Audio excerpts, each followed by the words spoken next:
अस्सलाम वालेकुम all of you. मैं हूं वक़ार ताहिर और आज हम डिस्कस करेंगे अलजबरा के बारे में।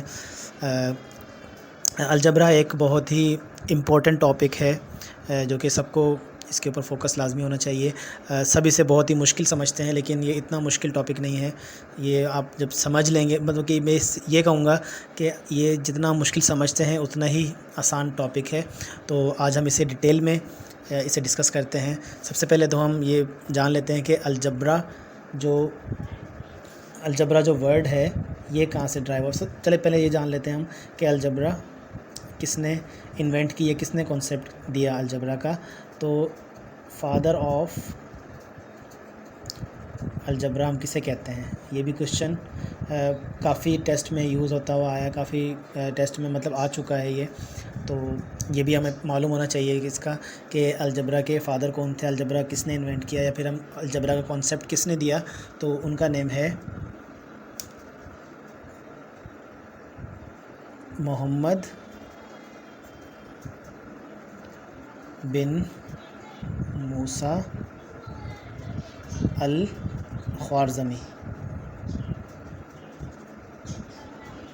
ठीक है, मोहम्मद बिन मूसा अल ख्वारज़मी उनका नेम था। मोहम्मद उनका नेम था।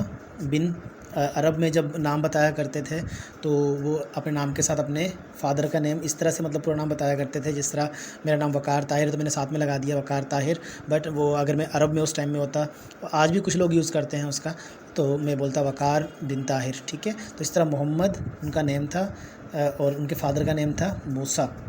ठीक है, और साथ में उस टाइम के जो लोग थे वो अपने शहर का नाम या अपने इलाके का नाम भी साथ में लगाया करते थे।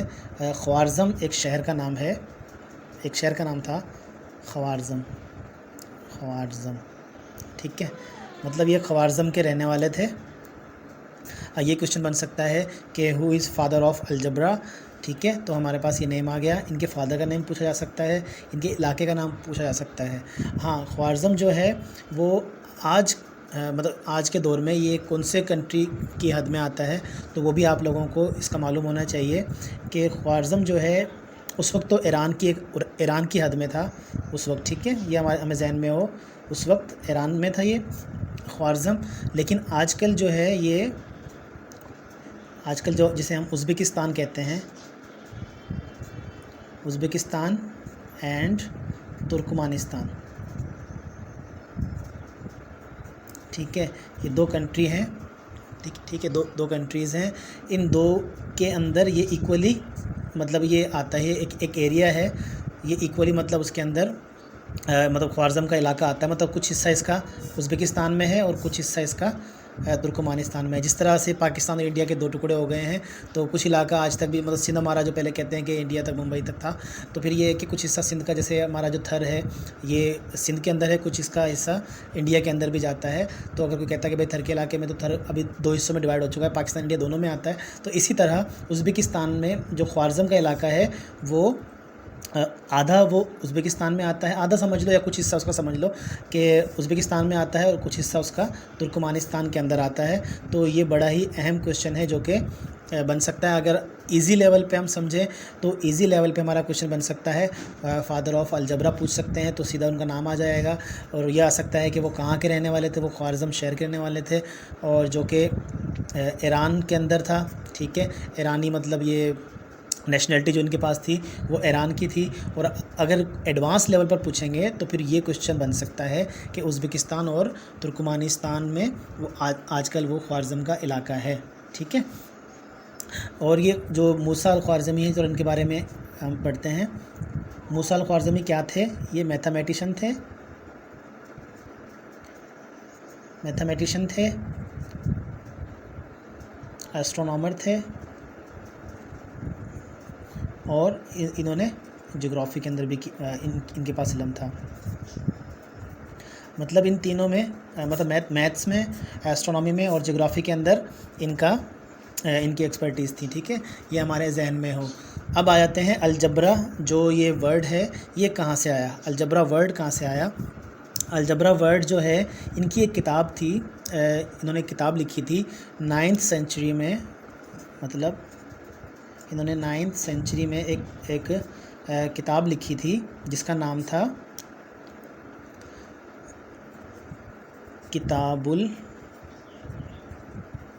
जब्र वल मुकाबला। ठीक है, इनकी ये किताब थी किताबुल जब्र वल मुकाबला। ठीक है, इनकी किताब का नाम था, जो कि 9th सेंचुरी में आई थी। 9th सेंचुरी में अगर हम अगर इसका बिल्कुल एग्जैक्ट अगर हम बताएं वो जो सन बताएं तो 830 के अंदर। ठीक है, 830 में मतलब ये किताब लिखी गई थी, किताबुल जब्र वल मुकाबला इन्होंने लिखी थी, जिसके अंदर ये जब्र जो वर्ड आ रहा है इससे हमारा अलजबरा निकलता है। ठीक है, इससे अलजबरा निकला था। ठीक है, ये क्लियर हो गया हमारा। ये हिस्ट्री थोड़ी सी में देखें, ये टॉपिक हमें अगर हिस्ट्री मालूम होती है जिस टॉपिक की, तो उसे पढ़ने में फिर हमें मज़ा आता है। ठीक है, ये अलजबरा वर्ड यहाँ से जब्र से निकला था जी। और इसके अलावा एक और बात मैं डिस्कस करूँ, ये जो मैथमेटिक्स जो मतलब मैथमेटिशियन थे अल-ख्वारिज़मी, तो ये कौन सी लैंग्वेज के थे?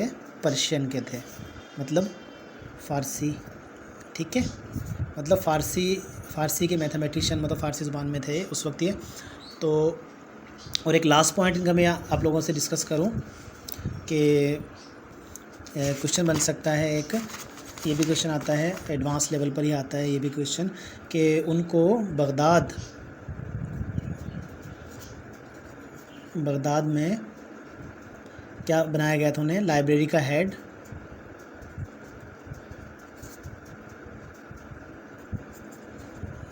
ऑफ लाइब्रेरी और